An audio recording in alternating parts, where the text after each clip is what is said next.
जय श्री कृष्ण। मैं Amarnath Sharma, MIAKS, PNR number 23110683, MI105K। Question पहला प्राचीन भारतीय पर्यावरण विज्ञान के ऊपर वीडियो प्रस्तुत कर रहा हूँ। मुझे संपूर्ण विश्वास है कि वीडियो पसंद आएगा और इसको उचित रैंकिंग दी जाएगी। पर्यावरण शब्द की व्युत्पत्ति संस्कृत भाषा से हुई है। परि अर्थात चारों ओर से, आवरण अर्थात आवृत किया गया है। पर्यावरण शब्द संस्कृत भाषा के परि उपसर्ग चारों ओर, जिसका मतलब चारों ओर, और आवरण से मिलकर बना है, जिसका अर्थ है कि चीज़ों का समुच्चय जो किसी व्यक्ति या जीवधारी को चारों ओर से आवृत किए हुआ है। पर्यावरण विज्ञान की मूल परिभाषा में पारिस्थितिकी, जीव विज्ञान, रसायन विज्ञान, भूमि विज्ञान और बहुत कुछ ऐसे क्षेत्र शामिल हैं। पर्यावरण विज्ञान इतिहास का परिवर्णीय इतिहास इस बात का अध्ययन है कि समय के साथ मानव ने प्राकृतिक विश्व के साथ किस प्रकार की आंतरिक अंतःक्रिया की है। पर्यावरण इतिहास समय के साथ प्राकृतिक दुनिया के साथ मानव संपर्क का अध्ययन है, जिसमें मानव मामलों को प्रभावित करने में प्रकृति की सक्रिय भूमि को जोर दिया जाता है। भारत में पर्यावरण विज्ञान की स्थापना 1980 में की गई थी। पर्यावरण संरक्षण, सुधार तथा वन्य जीवों की रक्षा करने की तथा वन एवं वन्य जीवों की रक्षा करने का प्रयास करेगी। भारत सरकार द्वारा सन 1980 में पर्यावरण मंत्रालय की स्थापना करी गई। प्राचीन काल से ही भारतीय संस्कृति में पर्यावरण के अनेक घटकों जैसे वृक्षों को पूज्य मानकर उन्हें पूजा जाता है। पीपल के वृक्ष को पितर माना जाता है। बट के वृक्ष की पूजा होती है। जल, वायु, अग्नि को भी देव मानकर उनकी पूजा की जाती है।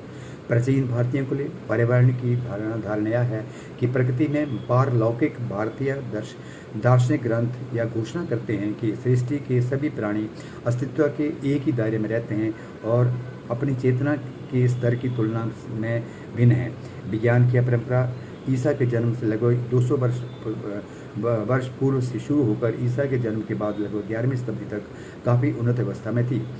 इस बीच आर्यभट्ट, बराहमिहिर, ब्रह्मगुप्त, बौधायन, चरक, सुश्रुत, नागार्जुन, कणाद से लेकर सवाई जयसिंह तक वैज्ञानिकों की एक लंबी परंपरा है। पर्यावरण को सुरक्षित रखने के लिए हमारे वैदिक मंत्रों में कहा गया है, मानव अपनी इच्छाओं को वश में रखकर प्रकृति से उतना ही ग्रहण करे कि उसकी पूर्णता को क्षति नहीं पहुँचे। आयुर्वेद में कहा गया है कि वृक्षों को ना काटो और जल और पृथ्वी की रक्षा करना हमारा धर्म है। वेदों के अनुशीलन से ज्ञात होता है कि वेदकालीन समाज में पर्यावरण की महत्ता और उसकी रक्षा के प्रति आध्यात्मिक जागरूक थी। पर्यावरण प्रदूषण के खतरों के प्रति तत्कालीन समाज काफ़ी सचेत तथा उस काल में भूमि को ईश्वर के रूप में पूजनीय माना जाता था।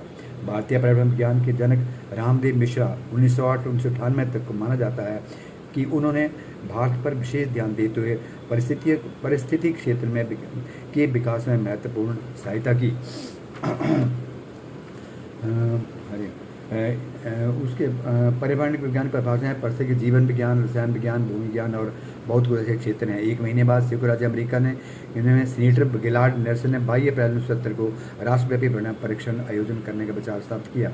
उन्होंने एक युवा कार्यकर्ता डेनिस हेस को राष्ट्रीय स्मारक नियुक्त किया। नेल्सन और हेस ने इस कार्यक्रम का नाम बदलकर पृथ्वी दिवस रखा। अलेक्जेंडर वान हम्बोल्ट को पर्यावरण का पिता क्यों कहा जाता है?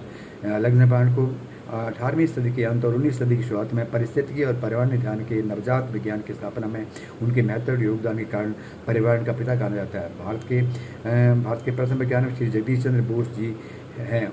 उनका पहला आविष्कार क्रेस्टोग्राफ है, जो पेड़ों की लंबाई तथा चौड़ाई को मापने के लिए है। चौथी और छठी शताब्दी के बीच की अवधि को भारत के स्वर्ण युग के रूप में माना जाता है, क्योंकि गुप्त साम्राज्य के दौरान गणित, भूगोल विज्ञान, धर्म और दर्शन के क्षेत्र में उल्लेखनीय उपलब्धियां हासिल की है। गैलीली इटली के वैज्ञानिक थे। उन्हें विज्ञान के जनक पिता कहा जाता है। वह एक शिक्षक और दार्शनिक खगोल शास्त्री भी थे। प्रोफेसर रामदेव मिश्र 28 अगस्त 1908 से 1998 भारत के पर्यावरणविद एवं वनस्पति शास्त्री थे। उन्हें भारत में पर्यावरणिक विज्ञान का जनक माना जाता है। प्राचीन भारत में भारत की सुरक्षा और सफाई वैदिक संस्कृति की सार थी। हिंदू धर्म में वन, वृक्ष और अन्य वन्य जीव संरक्षण को विशेष सम्मान का स्थान प्राप्त था। हरे पेड़ों को काटना प्रतिबंधित था और ऐसे कृत्यों के लिए दंड का प्रावधान था। हिंदू धर्म में प्रकृति के प्रति सम्मान, पर्यावरण सद्भाव और संरक्षण भावना निहित है। इसमें मनुष्य को प्रकृति में मौजूद दिव्यता के प्रति श्रद्धा दिखाने का निर्देश दिया है। इसलिए प्रकृति के इन प्रतिनिधि मूल्यों के प्रति श्रद्धा के प्रतीक के रूप में पेड़ों, जानवरों, पहाड़ों, नदियों की पूजा की जाती है। वैदिक संस्कृति के अनुसार पेड़ों पौधों के विभिन्न देवी देवताओं का निवास माना जाता है, जिसका मुख्य उद्देश्य उनका संरक्षण करना। कार्य करें तो ओरण संरक्षण के 3 स्तंभ राज, समाज और दानदाता थे। ये मिलकर कार्य करें तो ओरण संरक्षण निश्चित रूप से सफल होगी। अर्थवेद में पृथ्वी का वर्णन 63 श्लोकों के एक सूकृत में दिया गया है। भूमि सूक्त या पृथ्वी सूक्त नामक या प्रसिद्ध सूक्त वैदिक ऋषियों को पर्यावरण चेतना दर्शाता है। पारंपरिक ज्ञान ने पर्यावरण की एक अवधारणा विकसित की है जो मनुष्य और प्रकृति के सहजीवी चरित्र पर जोर देती है। यह स्थानीय विकास के लिए एक दृष्टिकोण प्रदान करता है जो पर्यावरण के साथ सह विज्ञास और पारिस्थितिक तंत्र की बहन क्षमता का सम्मान करने का आधारित है। वेद प्राचीनी भारतवर्ष का पवित्र और प्राचीन साहित्य है जो धरती के प्राचीन सनातन वैदिक बौद्ध जैनों के प्रति प्राचीनतम और आधारभूत धर्म ग्रंथ भी है। वेद विश्व के सबसे प्राचीन साहित्य भी है। वेद भारतीय दर्शन के जनक, प्रेरक और मानक भूमिकाओं को में केंद्रीय स्थान प्राप्त शब्द बना और वेद में पर्यावरण की सुरक्षा के लिए मूलभूत प्रावधान किए गए हैं। पर्यावरण एक विशेष भौगोलिक क्षेत्र में भेद उसे मानव गतिविधि से प्रभावित प्रकृति दुनिया है। पृथ्वी पर सभी भौतिक परिवेश को पर्यावरण कहा जाता है। पर्यावरण में सब कुछ सजीव और सब कुछ निर्जीव शामिल हैं। लोग, जानवर, पौधे और अन्य सभी जीवित चीज़ें जीवित रहने के लिए पर्यावरण के निर्जीव भागों पर निर्भर हैं। पर्यावरण नैतिकता अनुप्रयुक्त दर्शन की एक शाखा है जो पर्यावरणीय मूल्यों के वैचारिक आधारों के साथ साथ जैव विविधता और परिस्थिति की प्राणियों की रक्षा और उसके बनाए गए रखने के लिए सामाजिक दृष्टिकोण, कार्यों और नीतियों से जुड़े अधिक ठोस मुद्दों का ध्यान करती है। निष्कर्ष यह है कि पर्यावरण नैतिक के मुद्दों को निपटने के लिए मनुष्यों को कुछ मूल्य सहमति पर पहुंचना चाहिए और व्यक्तिगत, राष्ट्रीय, क्षेत्रीय, बहुराष्ट्रीय और वैश्विक स्तर पर एक दूसरे का साथ सहयोग करना चाहिए।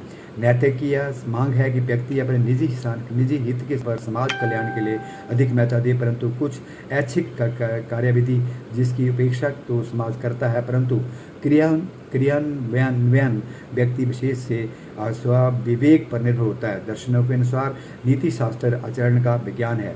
जो लोग एक निश्चित नैतिक मान का पालन करते हैं वे एक समूह में से बंधित होते हैं जो किसी अन्य स्थान से बंधित नहीं होते। कई संस्कृतियों में नैतिकता विकसित की है जो बहुत विशिष्ट थी ताकि बाहरी लोग उसको उनके समाज में घुसपैठ न कर सके। समाज किसी के जीवन की व्यवस्था के लिए कुछ नियम बनाए जाते हैं जब ये नियम धर्म के संबंधित हो जाते हैं तो उन्हें नैतिक नियम कहते हैं। नियम और उनके पालन के लिए भाव अथवा शक्ति को नैतिकता कहते हैं। धर्म और नैतिकता मनुष्य की आधारभूत आवश्यकता है। 1947 में देश के आज़ाद होने के पश्चात संस्थाओं की स्थापना की गई है ताकि विज्ञान के क्षेत्र में हुई इस सहज एवं रचनात्मक प्रगति को बढ़ावा मिल सके। इस कार्य में विभिन्न राज्यों ने भी अपना भरपूर सहयोग दिया। इसके बाद से भारत सरकार ने देश में विज्ञान के आधुनिक संरचना के निर्माण में कोई कसर नहीं छोड़ी है। प्राचीन भारतीयों ने विज्ञान और तकनीक क्षेत्र में पर्याप्त उन्नति की है। नक्षत्र विज्ञान, गणित, चिकित्सा, रसायन आदि क्षेत्रों में उनके योगदान ने आधुनिक वैज्ञानिकों को प्राप्त किया है। मध्य युग में भारतीय अरबी वैज्ञानिक ज्ञान के संपर्क में आए। प्रौद्योगिकी का गहरी प्रगति का हमारी संस्कृति के मूलभूत पहलुओं पर महत्वपूर्ण प्रभाव पड़ता है जिसमें भाषा, कला, गतिशीलता, शिक्षा और धर्म शामिल हैं। किसी समुदाय की संस्कृति प्रौद्योगिकी को समझने, आंकने, उसका मूल्यांकन करने के लिए एक मानक के रूप में कार्य करती है।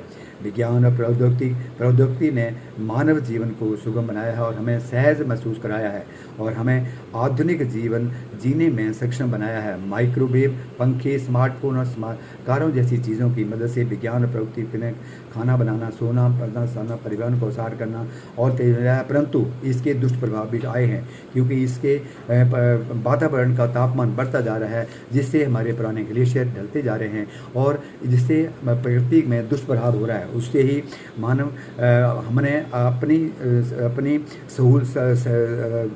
सुविधाओं के लिए पेड़ों को काटना शुरू कर दिया है। सड़कें बन गई हैं, डेवलपमेंट, औद्योगिक क्षेत्र में डेवलपमेंट हो गई है और साथ में वृक्ष कटे गए हैं, साथ में शहरी सभ्यता बढ़ गई है। इसका फल ये हुआ कि जंगल काट दिए गए हैं, वृक्षों को काट दिया गया है और पर्यावरण असंतुलित हो गया है। तभी इसीलिए अब जो विश्व स्तर पर इसकी देख भूमिका चल रही है और हर एक देश को अपने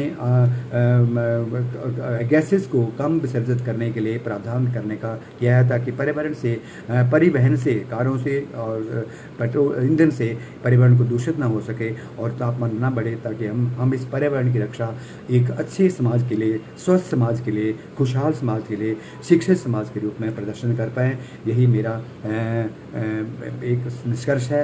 हम सब मिलकर आए, पर्यावरण की रक्षा करें। कहा गया है कि एक पेड़ लगाने से हम एक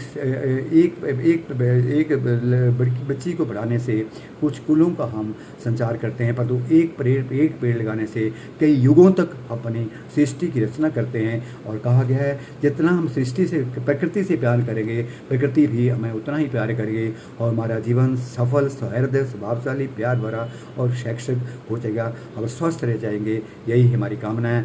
जय श्री कृष्ण, जय श्री कृष्ण, जय हिंद।